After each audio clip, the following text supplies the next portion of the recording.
Good morning. Today on Spotlight, a totally nonpartisan primer for the upcoming midterm election. It's one of the oldest organizations around, and they take their work seriously. The League of Women Voters of Michigan have prepared a printed and online What You Need to Know guide about political races, candidates, and yes, even issues facing you on your ballot. Our guest, Christina Slitt, co-president from Northern Michigan, and her counterpart, Paula Bowman, co-president from Southeast Michigan. It's Sunday, October the 30th. I'm Chuck Stokes, and this is Spotlight.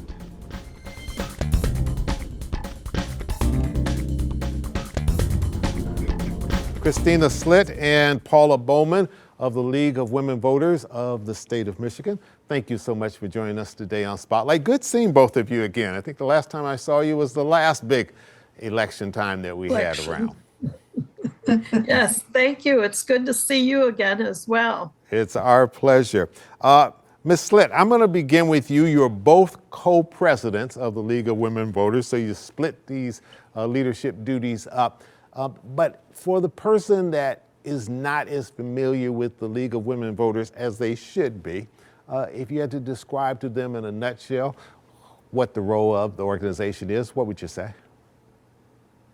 The League of Women Voters has been around for over 100 years, and our mission is to empower voters and defend democracy.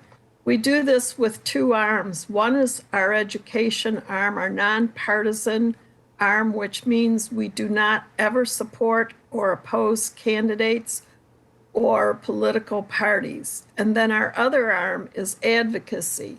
Actually, the League started out in advocacy when we were marching to get the right to vote. But then when that happened, we moved to education to make sure that we were educated voters. And we continue to do that today. We are nonpartisan, even though we do take positions on issues. Sure. And those issues are studied, and then we arrive at a position. It's not just an arbitrary reason that we support or oppose a position. Absolutely. And we'll get back to that in just a little bit. Ms. Bowman, I want to get you involved in this conversation. Organization is 100 years old.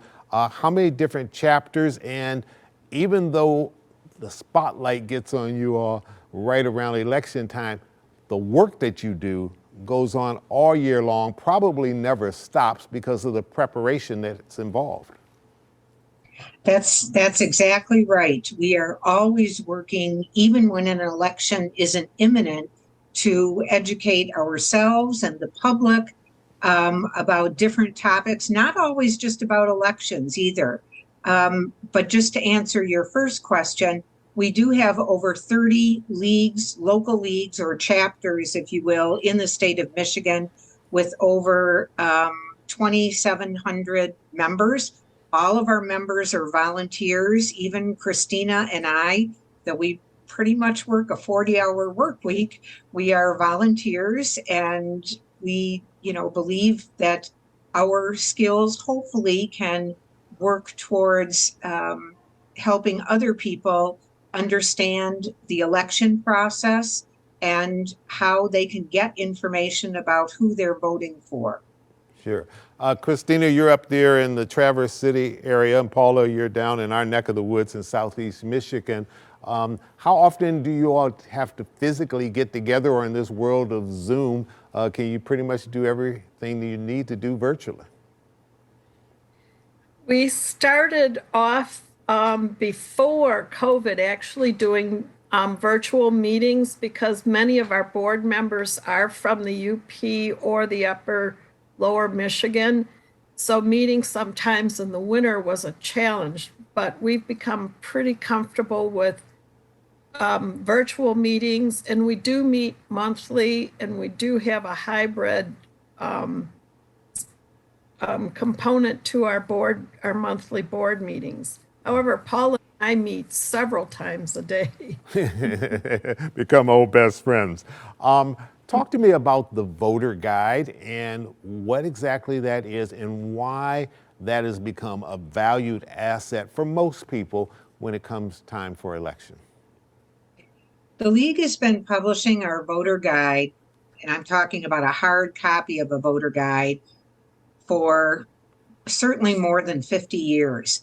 And it has become a valued bit of information for all voters because it is nonpartisan. We allow the candidates to answer questions in their own words. We don't edit them except if somebody, you know, speaks out of turn about another candidate and it gets to be offensive. But 99% of the candidates' responses are published in the words that they have submitted to us. So if And somebody about does 20 some misspellings, you let it roll because that may We- give you some indication about that candidate. That's absolutely right. And about 20 years ago, this print voter guide also, we were offering an online component, which is vote411.org, which has increased in popularity year by year. Every year, there are more people looking at Vote 411 than did the election before. And the same information can be accessed online as well as in print. All right, we need to slip a little break in here. We will come right back with some more questions.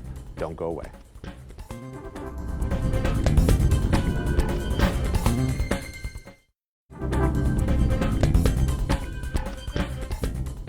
And welcome back to Spotlight this week. Just days before people have to go vote at the polls, we're talking to two of the people who spend their life crunching all of this information and trying to make it available to all of you in a very easy format. Christina Slett, you mentioned earlier that you're nonpartisan, you don't take position on people and candidates, but on issues, you will take some advocacy roles. Now, there'll be some people out there who say, okay, well then, can they really call themselves nonpartisan when it comes to an issue? They're weighing in on this issue rather than just putting the information out there and letting me decide. Why is it on one you do and one you don't so that people can understand the roles? Well, the nonpartisan arm is the education arm. We have candidate forums, the voter guide, vote411.org that Paula just referred to is under the education arm. We are nonpartisan strictly on that. We never support or oppose candidates or parties. However, we do take positions on issues, and it's only if we have a well-studied position. We have several of them at the national level, at the state level. If there is no position with which we could advocate, we just remain silent. However, just to give you an example, many of our environmental positions were developed in the 70s. One party was very supportive at that time, and probably not so much at this time. Now, our positions haven't changed, but the political parties' views have changed. Mm-hmm. Welcome anyone to ask us about what our position is when we do take a stand on a particular issue. Sure, totally understand. And I think the key word that you said there is that this is not just random opinions from the board. You have people who are experts in these particular areas really studying it and analyzing it and looking at it historically and then trying to give people the best guidance in terms of something that oftentimes is very complicated. Exactly. Sometimes those studies have taken years and it's with a panel of experts, and then it goes to the membership for discussion and then consensus before a position is actually formed. Sure. And then we use those to take action either for or against a particular issue. Sure. Ms. Bowman, can you explain the role of the Board of State Canvassers? Because I think it's gotten pretty controversial along with everything else these days and in many respects very partisan. What's their role? How do you work with them? And how can people get more information so that they better understand the role of that board? Sure. Every county has a 4-person board of canvassers. 2 of the members are Republicans and 2 are Democrat. And when the election is finished, by law, the board has to meet by noon on Thursday and start analyzing and collecting, analyzing, and making sure that all the reports from the precincts in their county have balanced. And if they haven't balanced, they sometimes even go back to the election workers or the local clerks to find out why. But their goal is to make sure, too, that everyone who voted, has their vote counted, and that it's all equal, fair, and without controversy. The board members then gather at the end of this analytical period and report on the numbers and choose to certify the election. And it's never really been a big issue until recently, when the certification actually became more of a political football. But by law, the board of canvassers are really only reporting on the math, the details of the election, and they're indicating whether it is certifiable. And after they have spent sometimes 14 days figuring out the precinct totals and matching up voters with ballots, they can report on that and certify the election. All right, we need to I'm sorry, go ahead. I didn't mean to cut you off.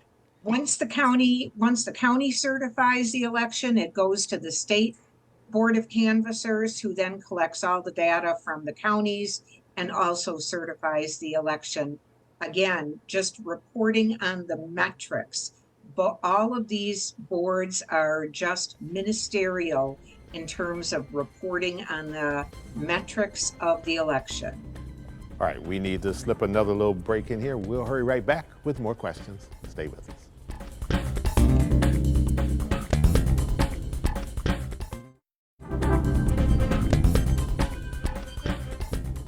And welcome back to Spotlight. One word that we're hearing a lot these days is disinformation. What do you all do to try to help alleviate that problem? Because people, whether it's true or not, are constantly saying it's all about disinformation these days. Either one.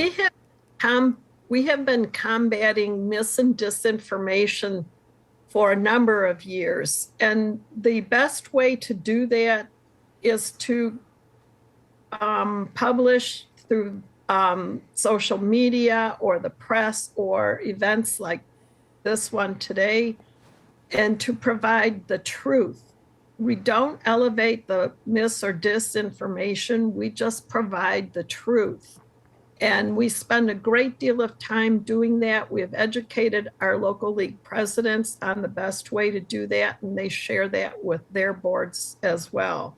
Sure. It's critical that we know the difference between a lie or something that has been purposely made to sound like the truth, but not. And there are a number of sources that any voter in Michigan or throughout the country can go to get the truth.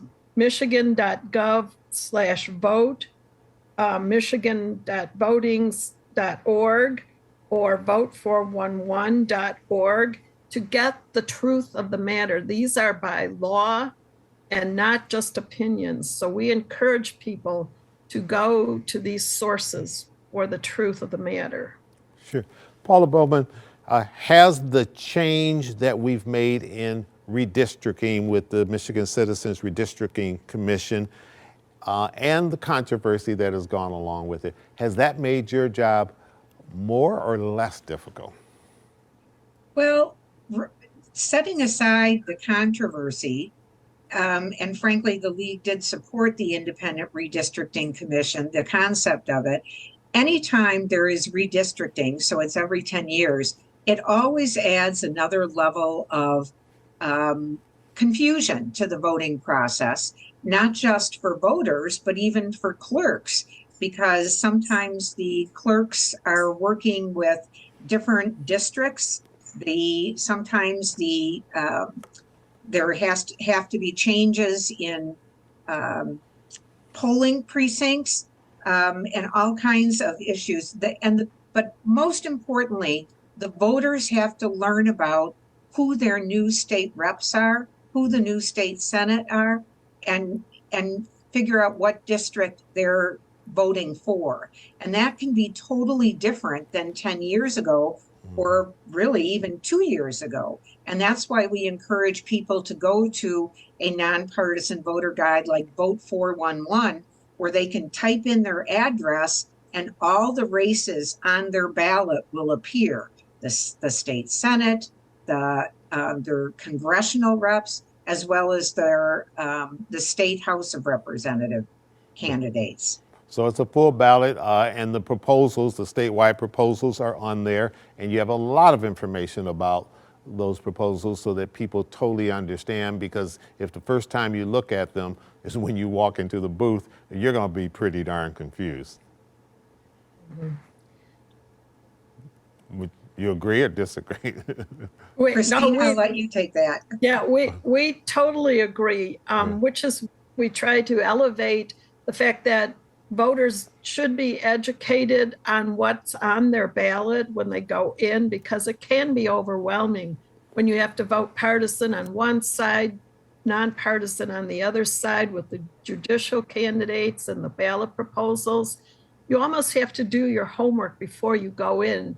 And I think we keep promoting the saying, put together a vote plan, so that you have the opportunity to know what the ballot proposals mean. And there are a number of sources that give you very good information, nonpartisan. It's not for or against it, just good, solid information.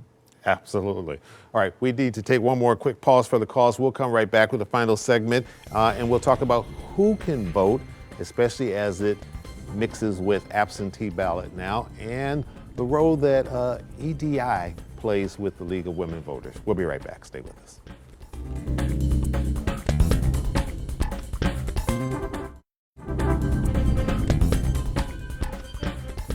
Either one of you can take this. Explain to people exactly who can vote, when you can register.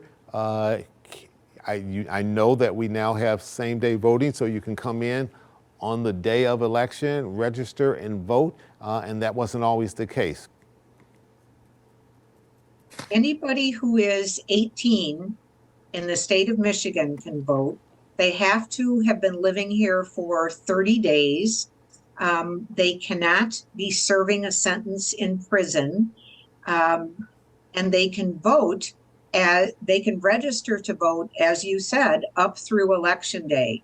The deadline for voting online was yesterday, I shouldn't say yesterday, but it was the 24th of October. Right. Yes, a couple days ago. So right now, if you are not registered to vote, you can still go into your city or township clerk and register to vote. You can at the same time get an absentee ballot. Sure. And vote right there.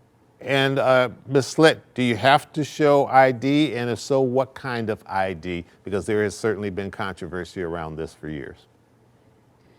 Yes, current law is that you should show a voter ID, a picture ID, and there are a number of them that are listed: driver's license, your school ID, military ID.